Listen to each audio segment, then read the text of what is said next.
Hello students, एक बार फिर से आप लोगों का स्वागत है। आज हम लोग 5 जून का पेपर लेते हैं, दैनिक जागरण का। चलिए पेपर पढ़ना शुरू करते हैं हम लोग। विदेशी तबलीगियों के भारत आने पर 10 साल का प्रतिबंध लगा दिया गया है और गृह मंत्रालय ने एक कदम उठाया है। जो प्रतिबंधित सूची में कितने लोगों का नाम शामिल है, तो 2550 तबलीगियों का नाम शामिल है। क्योंकि पर्यटन वीज़ा पे ये लोग आए हुए थे, उसके बाद कई मजहबी गतिविधियों में ये लोग लिप्त रहे थे। ठीक है, तो इसमें है और इसमें से कई सारे जेल में भी बंद हैं। मौलाना साद, जो काफ़ी इसके लिए चर्चा में रहा था, निजामुद्दीन स्थित तबलीगी मरकज़ का प्रमुख है, उसकी गिरफ्तारी की अटकलें एक बार फिर से तेज़ हो चुकी हैं। ठीक है, तो मौलाना साद कहाँ के थे? निज़ामुद्दीन स्थित तबलीगी मरकज़ का ये था। तो ये चीज़ आपको याद रखनी है। अच्छा, क्रोनोमीटर ऊपर दिया हुआ है। दिल्ली में सबसे ज़्यादा केस 25,004 केसेस हो चुके हैं इस समय। भारत में 2,16,000 के आसपास केस हैं, लेकिन 35% की वृद्धि दर हो चुकी है। ठीक होने की दर 48% है। ओके, इसके बाद उत्तराखंड में संकट मोचक बन खाकी दिल जीत रही, एक दूसरे के सैन्य अड्डे का इस्तेमाल करेंगे भारत ऑस्ट्रेलिया। तो देखिए ये खबर है, ऑस्ट्रेलिया के दोनों प्रधानमंत्रियों के बीच में वीडियो कॉन्फ्रेंसिंग के तहत जो पहली वर्चुअल शिखर बैठक हुई थी। देखिए ये प्रधानमंत्री नरेंद्र मोदी जी यहाँ पे दिख रहे हैं और वहाँ पे ऑस्ट्रेलिया के प्रधानमंत्री दिख रहे हैं, जॉन मॉरिसन। तो नाम इम्पोर्टेंट है, याद रखिएगा। जो ये हमारे ऑस्ट्रेलिया के राष्ट्रपति हैं, प्रधानमंत्री हैं, मॉरिसन जी। ठीक है, तो ऐतिहासिक बैठक रही है पीएम स्कॉट मॉरिसन व नरेंद्र मोदी के बीच में, और रिश्तों को आगे बढ़ाते हुए व्यापारिक साझेदारी में बदल दिया। दोनों देशों ने जो एक साइन किया है वो बहुत इम्पोर्टेंट है। Mutual logistic support agreement, MLSM, mutual logistic support agreement पर इन्होंने साइन किए हैं दोनों लोगों ने। इससे अब क्या होगा कि इनकी जो दोनों लोगों की सेना है, यानी भारत की हो या अमेरिका की, भारत की हो या ऑस्ट्रेलिया की हो, अब एक दूसरे के सैन्य अड्डों और अन्य सुविधाओं का इस्तेमाल कर सकेंगे। तो हिंद प्रशांत क्षेत्र के लिए समान अवसर देने के क्षेत्र में ये किया गया है। इसके बाद ऑस्ट्रेलिया ऐसा 5वां देश बन जाएगा। अब ऑस्ट्रेलिया कौन सा देश बन जाएगा, इंपॉर्टेंट क्वेश्चन है। ऑस्ट्रेलिया ऐसा 5वां देश बन जाएगा जिसके सैन्य अड्डे का इस्तेमाल भारत कर सकेगा। ठीक है, भारत को एनएसजी की सदस्यता दिलाने के लिए अपना मजबूत समर्थन ऑस्ट्रेलिया प्रोवाइड कर रहा है, और जो सुरक्षा परिषद में भारत की स्थायी सदस्यता है उसके लिए भी समर्थन का भरोसा ऑस्ट्रेलिया ने दिया है अपनी तरफ से। ठीक है, तो ये है अपना ऑस्ट्रेलिया और चीन के बीच में तो इस समय तनाव है, वो चरम पर है। भारत चीन सीमा में भी कोई कम तनाव नहीं है, तो इसलिए इन दोनों का संबंध जो है वो और सफल सिद्ध होगा। ठीक है,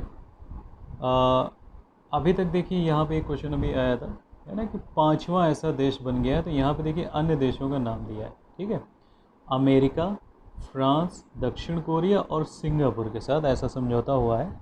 किसके साथ हुआ? अमेरिका, फ्रांस, दक्षिण कोरिया और सिंगापुर के साथ। ठीक है, तब ऑस्ट्रेलिया हमारा 5वां ऐसा शहर, 5वां ऐसा देश बन जाएगा। ठीक है, एनसीआर में आवाजाही के लिए एक पास बनाइए, कोई इम्पोर्टेंट नहीं है।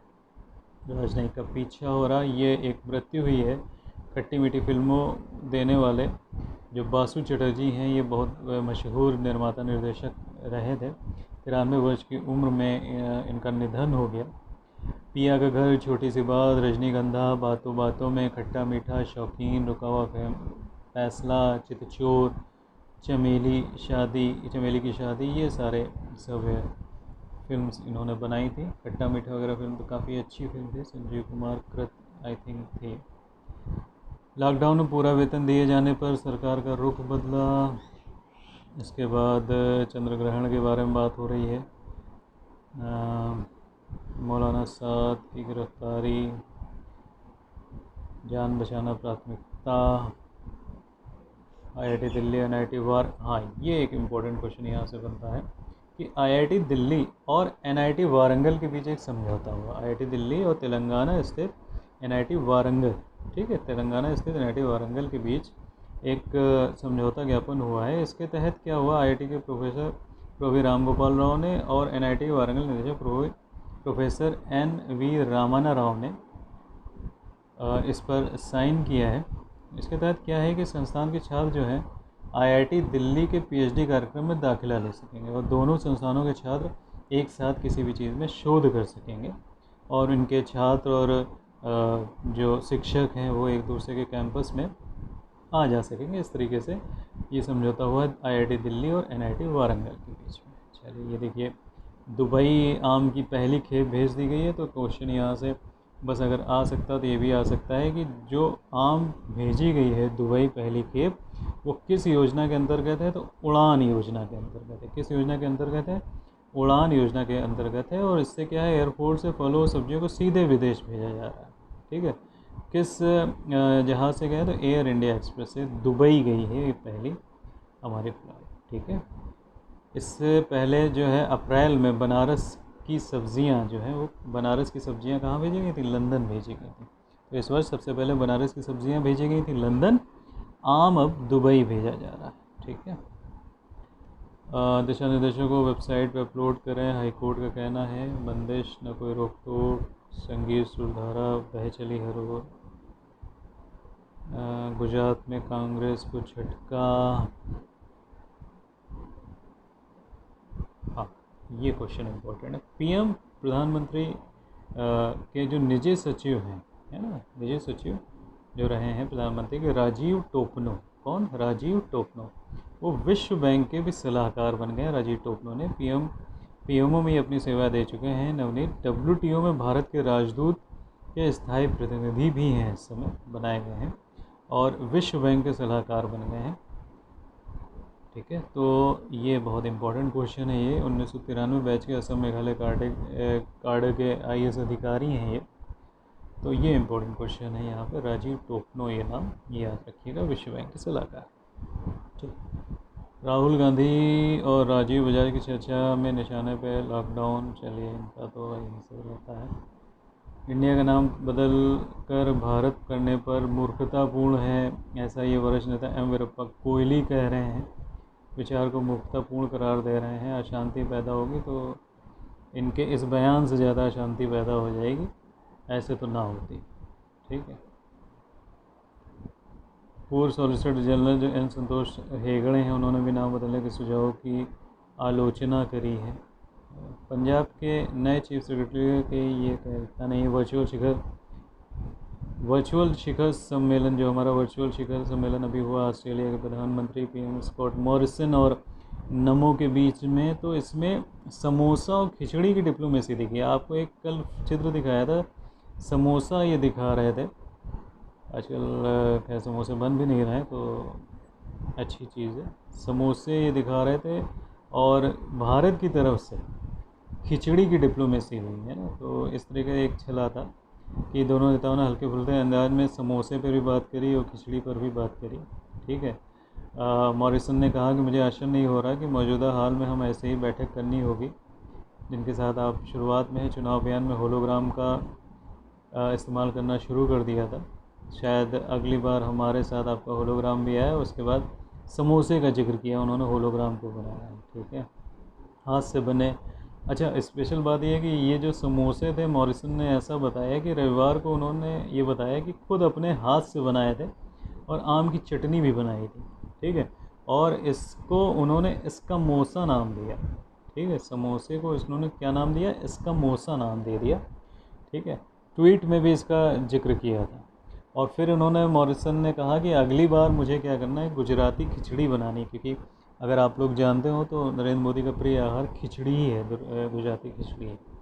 और उनका ये कहना है कि इससे हुए तो मैं सबसे पहले बना लूँगा आपसे भी। खिचड़ी आम भोजन है, देश भर में अलग अलग नाम से जाना जाता है। तो ये चीज़ें हैं इसमें।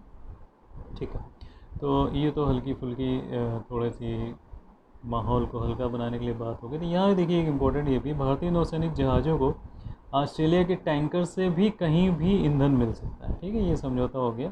तो इसमें तेल टैंकर से कहीं पर भी ईंधन इनको मिल सकता है, ऑस्ट्रेलिया के तेल टैंकर से, जो हमारे परमाणु आपूर्ति के तहत जो हमारे हिंद महासागर क्षेत्र में कहीं पर भी है इनका, तो उससे ये मिल सकता है। शाह की वर्चुअल रैली के लिए दिल्ली पटना में मंच बने, चीन पीछे हट गया है। मोदी सरकार के 1 साल पूरा होने पर वर्चुअल रैली भी करेंगे। तो अब हर मामला वर्चुअल ही है इस समय। इसमें कोई भी खबर ऐसी नहीं है जो आपके लिए इम्पोर्टेंट हो, परीक्षा की दृष्टि से इम्पोर्टेंट हो, बाकी सामाजिक दृष्टि से तो इम्पोर्टेंट है ही। पीएम केयर्स फंड की जानकारी के लिए कुछ लोग पीएम केयर्स फंड के पीछे पड़े हुए हैं। हाईकोर्ट में याचिका है। ये कोरोना का निष्प्रभावी बनाएगा MHSC। MHSC का एक नया स्प्रे आया है, metal handicraft service centre. Metal handicraft service centre इसका फुल फॉर्म है। तो इसने एक नया स्प्रे किया है। ये मुरादाबाद की कंपनी है, ठीक है। ये कंपनी कहाँ की? मुरादाबाद की कंपनी है। और इनके अनुसार क्या है कि मेटल हैंडीक्राफ्ट सर्विस सेंटर के अनुसार इन्होंने सुरक्षा 24 ऐसा केमिकल, इसका नाम क्या रखा? सुरक्षा 24 रखा है। ऐसा केमिकल है जिसको स्प्रे करने से जो कोरोना वायरस है वो निष्प्रभावी हो जाता है, ठीक है। ऐसा इन्होंने माना है। सैनिटाइजेशन में जो सोडियम हाइपोक्लोराइड होता है, प्रयुक्त होता है, ठीक है, कि उसमें जो प्रयोग होने वाला सोडियम हाइपोक्लोराइड है, ये रसायन क्लोराइड ग्रुप में नहीं है। इससे कोरोना के निष्प्रभावी होने की पुष्टि भी हो चुकी है। क्लोराइड की चमक, इलेक्ट्रोपेटिंग, फिनिशिंग पर पड़ने वाले प्रभाव का नतीजा भी संतोषजनक आया है। 15 जून तक ये निर्यातकों को उपलब्ध करा दिया जाएगा, ठीक है। क्योंकि अभी क्या हुआ था, यूरोप में खरीदारों ने जो है भारत से बन के आने वाले उत्पादों को कोरोना फ्री नहीं होने की बात उठाई थी। इसके तहत पे इन्होंने बनाया और इसके महाप्रबंधक डॉक्टर रविंद्र शर्मा हैं। और इन्होंने केमिकल मैन्युफैक्चरिंग कंपनी के साथ, ये इम्पोर्टेंट है यहाँ पे, केमिकल मैन्युफैक्चरिंग कंपनी के साथ मिलकर इसको बनाया हुआ है, ठीक है। इससे पहले भी ये सब कुछ कर चुके हैं। और एक यहाँ पे ध्यातव्य है कि 6 साल पहले भी ऐसी कुछ बात हुई थी, ऑर्डर रद्द होना शुरू हुए थे, तब इन्होंने जांच विधि चालू की थी। और कोबाल्ट रेडिएशन का जब मुद्दा उठा था, किसका? कोबाल्ट रेडिएशन का जब मुद्दा उठा था, तो भाभा रिसर्च सेंटर के साथ इन्होंने जांच की तकनीक संस्थान से तैयार की थी। और आज से 3 साल पहले रीच क्या होता है? यहाँ पे भी एक नया शब्द आ गया है, इम्पोर्टेंट है। रीच क्या है? लकड़ी के उत्पाद में एक वायरस होता है, उसकी समस्या के लिए भी इन्होंने बैक्टीरिया नाशक बनाया था, ठीक है। तो रीच थोड़ा सा याद रखें। स्प्रे अगर एक बार प्रयोग हो जाएगा तो 20 बार तक संक्रमण का खतरा नहीं रहेगा, ऐसा ये है। अच्छा, इसके बाद अगली खबरें देख लेते हैं परीक्षा की दृष्टि से जो इम्पोर्टेंट रहेंगी। अनलॉक, बिहार में जाने को तैयार नए प्रवासी। उत्तराखंड में खाकी के हकूकधारी व्यवसायी कर रहे 4 धाम यात्रा का विरोध, ठीक है। गुलजार में राजस्थान के पर्यटन स्थल गुलजार हो गए हैं, 1400 से ज़्यादा लोग पहुंच गए हैं। वार्ता से पूर्व चीन का हटना जो है, वही जो चीन अभी हटा तो सकारात्मक पहल है। शनिवार को वार्ता होनी है, जनरल स्तर के अधिकारियों की अहम बैठक है, उसमें वार्ता ये होनी है। बासु चटर्जी जी के बारे में दिया हुआ है। भारत नेपाल की सीमा से पिलर ही गायब हो गए, क्या किया जाएगा। वैष्णो देवी का जो हेलीकॉप्टर यात्रा है वो 65% बढ़ गया है।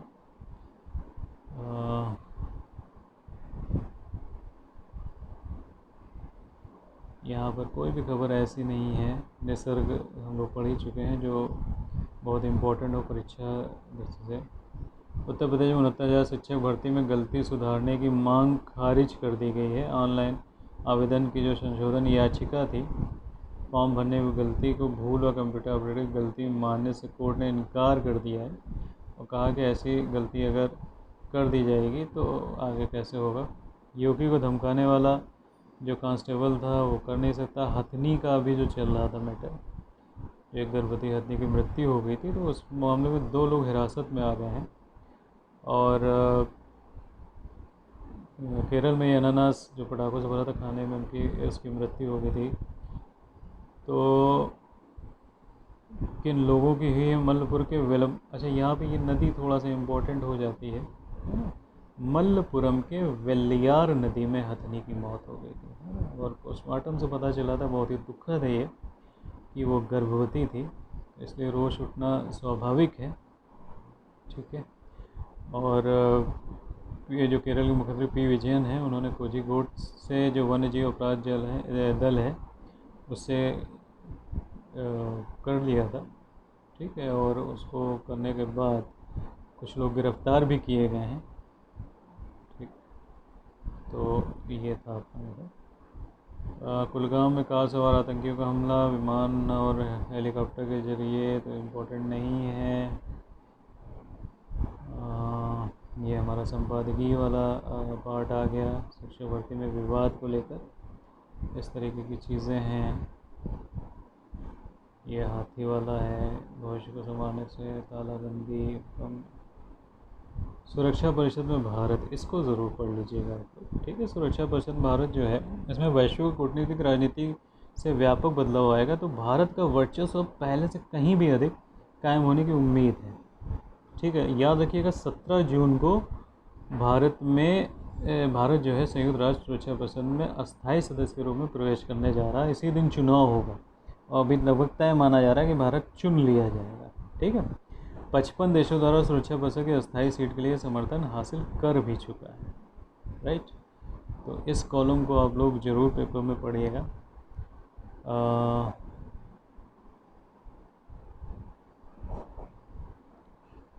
दी कुंडली होगा फॉर 26 AS।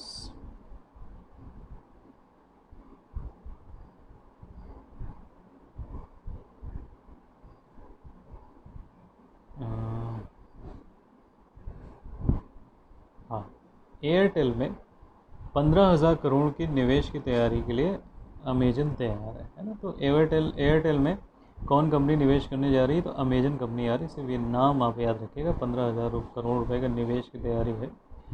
दूरसंचार की सबसे बड़ी कंपनी एयरटेल है, उसमें अमेजन ये काम करने जा रही है, क्योंकि भारतीय कंपनियों में इस समय विदेशी कंपनियों की दिलचस्पी काफ़ी बढ़ रही है। जैसे फेसबुक ने क्या किया था, अप्रैल में जियो से ख़रीदा था, 44,000 करोड़ रुपए के करीब निवेश किया था। उसी तरह अमेजन एयरटेल के साथ कर रही है। अमेजन किसके साथ कर रही है, एयरटेल के साथ कर रही है। और फेसबुक ने किसके साथ किया था, जियो के साथ किया था। तो ये क्वेश्चन इम्पोर्टेंट है। यहाँ से हो रहा है और शांत नहीं हो रहा है गुस्सा। न्यूजीलैंड और कोरोना ये देखिए एक अच्छी खबर है, न्यूजीलैंड और फिनलैंड में कोरोना महामारी ख़त्म होने की ओर हो गई है, ठीक है। तो काफ़ी अच्छी खबर है ये आज के समय में। कोविड-19 के मामले में पाकिस्तान ने पीछे छोड़ दिया है इनको, चीन को।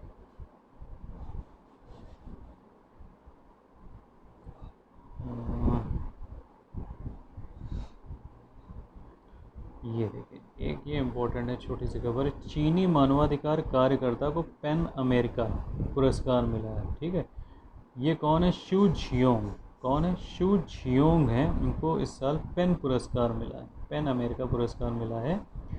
चीन के चर्चित मानवाधिकार कार्यकर्ता कौन, शू झियो। तो ये इम्पोर्टेंट क्वेश्चन यहाँ से बस है। मानवाधिकार क्षेत्र की जो संस्था पेन है, उन्होंने कहा कि शू को 12वें फ्रीडम टू राइट अवार्ड प्रदान किया जाएगा। तो ये नाम भी यहाँ से इम्पोर्टेंट हो जाता है। पेन पुरस्कार कौन सा है, 12वें फ्रीडम टू राइट अवार्ड ये किया है। उन्होंने कोरोना से निपटने में चीन के राष्ट्रपति शी जिनपिंग की विफलता सामने लाने पर हिरासत में ले लिया था, ठीक है। हिरासत में ले लिए गए। उन्होंने उनके खिलाफ़ काफ़ी स्टेटमेंट्स दिए थे कि वो कंट्रोल नहीं कर पा रहे हैं, इसलिए उनको गिरफ्तार कर लिया गया था, ठीक है। तो पेज काफ़ी ऊपर चला गया।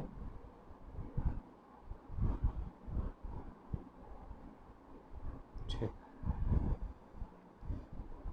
तो ये हो गया था। पाक को सैन्य सहायता बंद करे पेंटागन। चीन में चाकू से हमले में शिक्षक समेत 40 स्कूली बच्चे घायल हो गए। ये स्पोर्ट्स है। विदेश में आईपीएल हो सकता है, ऐसा हो सकता है कि आईपीएल का शुरुआत जो है विदेश में हो जाए, की जा सकता है। यहाँ पर कोई भी ये इम्पोर्टेंट है खबर। विदेश में जो गोलवलकर हैं उनको बीएचयू में गुरु जी की उपाधि मिल गई, ठीक है। काशी हिंदी विश्वविद्यालय से देश प्रेम की राह उन्होंने दी थी। मालवीय जी ने संघ में प्रवेश करने की नींव रखी थी। पढ़ाई करने के बाद अस्थायी प्रोफेसर के पद पे ये रहे थे। इनकी पुण्यतिथि मनाई गई है 5 जून को। कौन है? गोलवलकर, ये बने हुए हैं गोलवलकर जी। इनका जन्म 19 फरवरी 1906 में हुआ था, जो कि मृत्यु हुई थी 5 जून 1973 में। और ये इम्पोर्टेंस क्यों रखते हैं इतनी? ये राष्ट्रीय स्वयंसेवक संघ के द्वितीय सर संघ चालक थे, माधवराव सदाशिवराव गोलवलकर। ठीक है, उनको गुरु जी की उपाधि मिली थी। और गुरु जी की उपाधि ये जो मिली थी, कहाँ से मिली थी? BHU मिली थी। RSS के द्वितीय सरसंघ चालक थे, पहले हेडगेवार थे हमारे। ठीक है, याद रखिएगा। तो ये यहाँ से इम्पोर्टेंट है। फोर्ब्स के मुख्य पृष्ठ पे छाए वाजिद खान, जो मंदसौर के युवा कलाकार हैं। मध्य प्रदेश मंदसौर के छोटे जिले के एक गाँव सोनगुरी है, वहाँ के युवा कलाकार वाजिद खान हैं। उन्होंने क्या किया है, इंडिया में जो कीलों से बनने वाली पेंटिंग के साथ है, बेकार वस्तुओं के नए नए प्रयोग करने में इतना नाम कमा लिया कि फोर्ब्स की पत्रिका में उनको, देखिए, मुख्य पृष्ठ में मिले थे। इन्होंने क्या किया, अनुपयोगी जो सामान हो चुका लोहे का, उससे ये तैयार करते हैं अनूठी मूर्तियाँ। और पत्रिका ने आजकल लियोनार्डो दा विंची बताया इनको, जो इटली के महाचित्रकार थे लियोनार्डो विंची। देखिए कलाकृति भी है, ये पुरानी बाल्टियों से ये देखिए बनाई है उन्होंने, कितनी सुंदर कलाकृति है। इनके मुख्य पृष्ठ में मध्य प्रदेश के मंदसौर के कौन है? वाजिद खान जी हैं। तो ये इम्पोर्टेंट है। ठीक है, काफ़ी इन्होंने नया कुछ सोचा है इसके बारे में। ठीक है, ममता बनर्जी जी को अज्ञात नंबर से 22 बार फ़ोन हो रहा है। और सिटी फॉरेस्ट रखना होगा। 5 जून पर्यावरण दिवस था, है ना, उसके लिए है।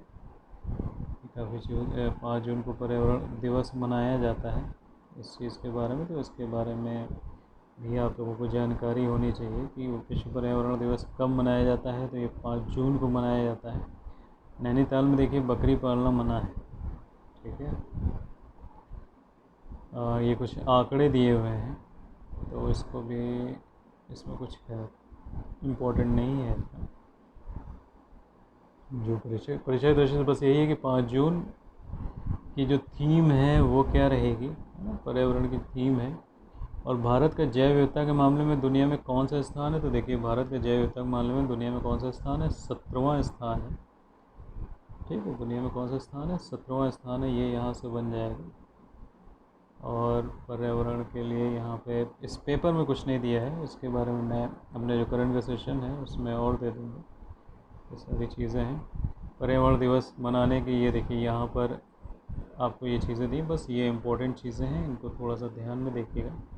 कि 1972 में स्वीडन की राजधानी स्टॉकहोम में संयुक्त राष्ट्र महासभा की बैठक हुई, जहाँ पर पहली बार 1974 में पर्यावरण दिवस मनाया गया। और तब जब पहली बार मनाया गया था, तब इसकी थीम रखी गई थी ओनली वन अर्थ। तब थीम क्या थी? ओनली वन अर्थ थी। इस बार की जो थीम है वो जैव विविधता उत्सव। इस बार की जो थीम बनाई गई है वो कौन सी है?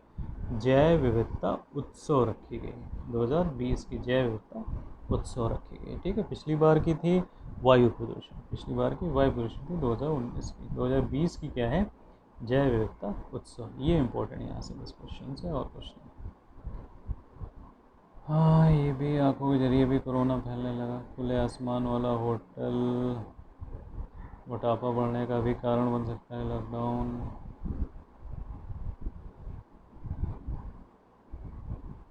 ठीक है। बाकी फिल्मों का है तो पेपर से फिल्मों में हम लोगों के लिए कोई भी इतना वो नहीं है। तो ये आज का 5 तारीख का पेपर था। होप इसमें काफ़ी इंपॉर्टेंट पॉइंट आप लोगों को मिल चुके होंगे। ठीक है, उनको नोट कर लीजिएगा। तो आज के दिन का आपका करंट तैयार हो जाएगा।